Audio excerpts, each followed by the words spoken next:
श्री श्याम बिहारी जी की आरती जो कोई नर गावे।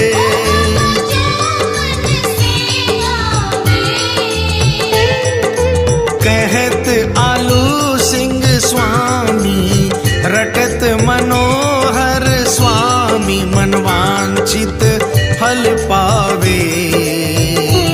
ओम जय श्री श्याम हरे। ओम जय श्री श्याम हरे। बाबा जय श्री श्याम हरे।